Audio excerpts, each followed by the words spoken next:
Hello, this is Rory with the Love Chat, and today's topic is your purpose.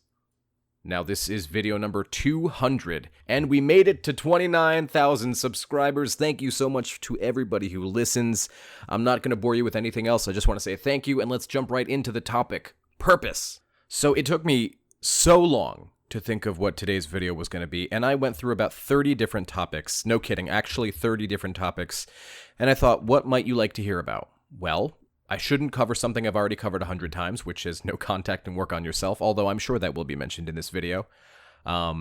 This is one of those videos that I'm just recording stream of thought, and it's really important that you guys stop whatever you're doing. If you're scrolling another tab or if you're walking on the street or something like that, just have a seat, listen to what I'm about to say, replay this video, share it with other people. Every time that we face challenges in life, it is overwhelmingly important that we know why we're facing it. And this goes for relationships, dating, hardships in other areas, maybe family issues, things like that.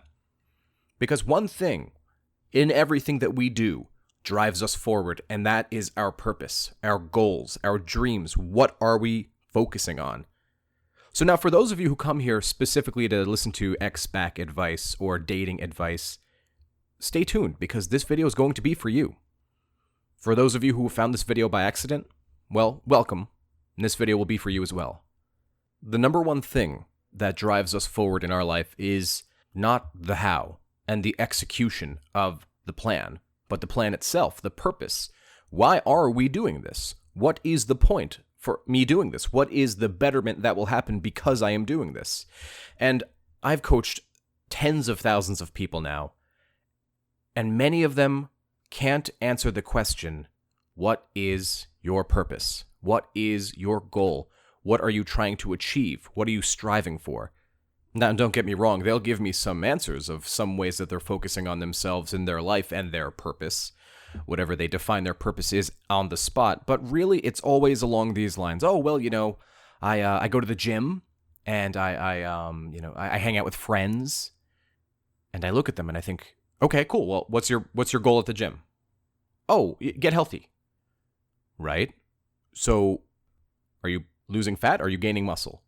The problem is that while they're doing a good thing, they don't know where they're going.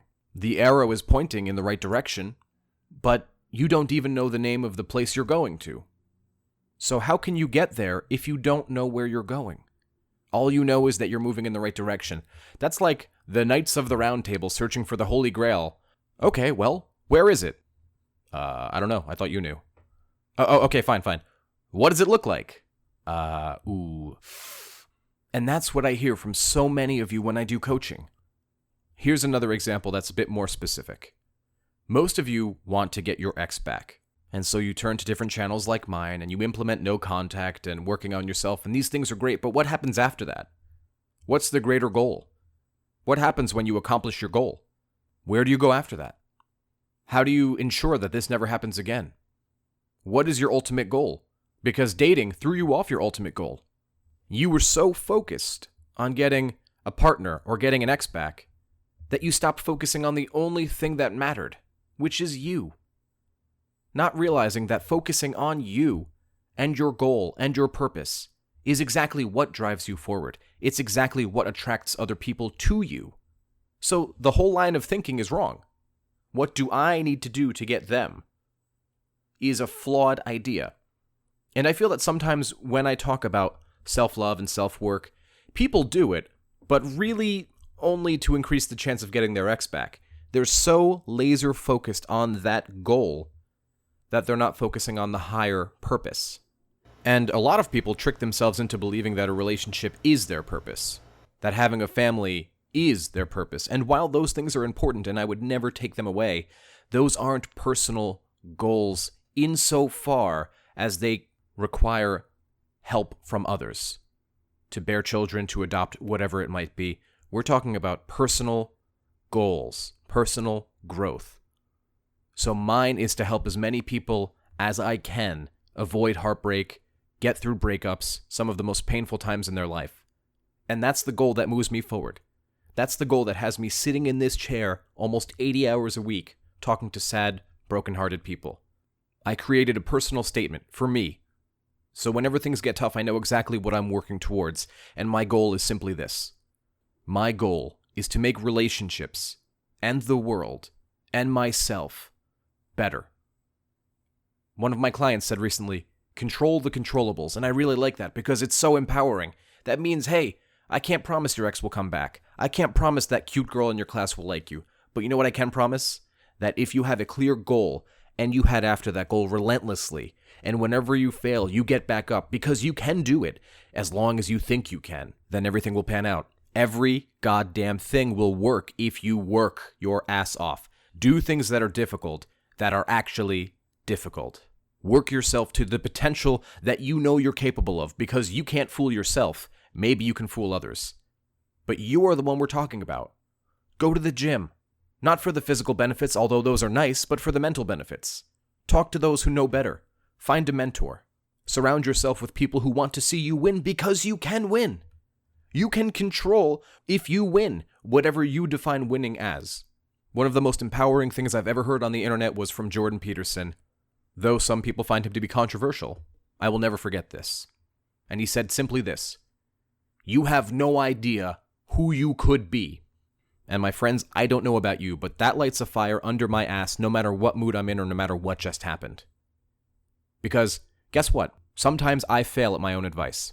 Progress isn't linear and it's not supposed to be. Sometimes I have tough days. Sometimes I want to quit.